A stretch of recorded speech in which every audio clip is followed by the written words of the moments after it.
السلام علیکم ویورز، آج ہم chapter number 1 introduction of biology میں ایک اور ٹاپک پر ڈسکس کریں گے۔ Topic contribution of Muslim scientist ہے کہ مسلم سائنٹسٹ کا بایولوجیکل سائنس میں اور بایولوجی کے ڈیولپمنٹ میں کیا کردار رہا۔ تو چلے سٹارٹ کرتے ہیں۔ The Muslim scientists have played a great role in the development of biological science. They began experiment and observation from the first century of Hijrah. Following are some details about the important Muslim scientists who made significant contribution toward the development of biology. تو students, مسلم scientist کا development of biology میں ایک اہم کردار رہا، ایک اہم role رہا فرسٹ ہجرہ سے ہی، اور ان میں سے کچھ سائنٹسٹ جو ہے یہاں پہ دیے گئے ہیں تو ان پہ ڈسکس کریں گے۔ فرسٹ ہے جابر بن حیان 722 to 817 AD. He was born in Iran. جابر بن حیات ایران میں پیدا ہوئے۔ He worked in the field of chemistry. انہوں نے کیمسٹری کی فیلڈ میں بہت کام کیا. But he also wrote a number of books on plants and animals.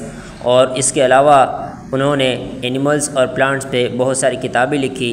ان میں سے 2 فیمس بک یہاں پہ دیے گئے ہیں، النباتات and الحیوان are his 2 famous book on plants and animals respectively. تو جو النباتات بکس تھی وہ جابر بن حیان نے پلانٹس پہ لکھی اور الحیوان اینیملز پہ لکھی، اور یہ دونوں بکس جو ہے یہ ایک فیمس بکس تھی جابر بن حیان کی۔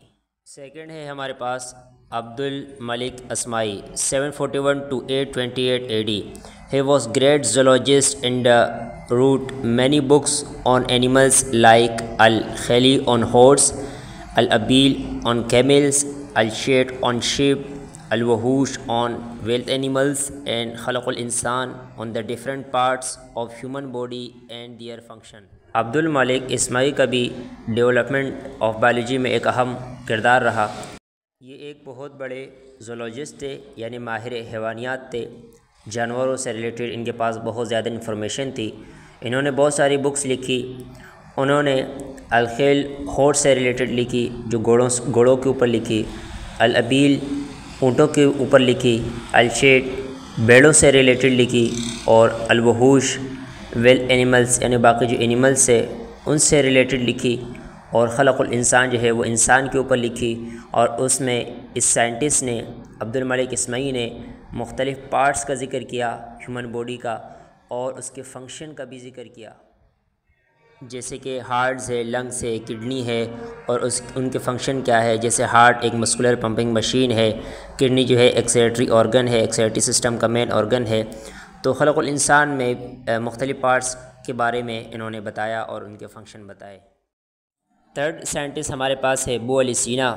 ابو علی سینا وہ سائنٹسٹ ہے جنہوں نے ڈیولپمنٹ آف بایولوجی میں ایک اہم ترین رول ادا کیا، اور آپ کو ایک عظیم سائنٹسٹ مانا جاتا ہے۔ ابو علی سینا 980 to 1037 AD. He was the greatest of all the Muslim scientists and considered as the founder of medicine.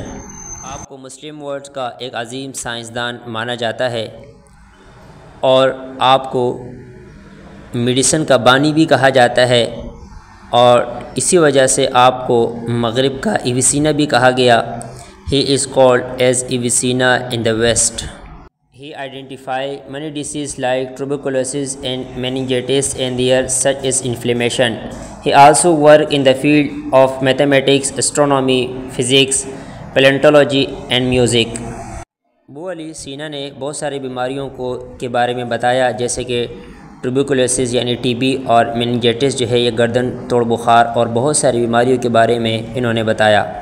اور اس کے ساتھ ساتھ بہت ساری فیلڈ میں کام کیا، جیسے کہ میتھمیٹکس ہے، اسٹرونومی ہے، فلکیات ہے جسے فلکیات کہتے ہیں، فزکس میں، پیلنٹولوجی میں جو فوسل فیول سے چیزیں فائنڈ آؤٹ کی جاتی ہے، اور موسیقی میں یعنی میوزک میں، ان سب فیلڈ میں آپ نے ایک اہم کردار ادا کیا۔ آپ کی 2 فیمس بکس جو ہے، ایک ہے القانون اور سیکنڈ ہے فی الطب الشفا۔ ہی روٹ بکس لائک القانون اینڈ فی الطب الشفا۔ آپ کو مسلم ورلڈ کا ایک عظیم سائنٹسٹ مانا جاتا ہے۔ یہاں پہ ہمارا آج کا لیکچر کمپلیٹ ہوا۔ امید ہے کہ یہ لیکچر آپ کے لیے ہیلپ فل رہا ہوگا۔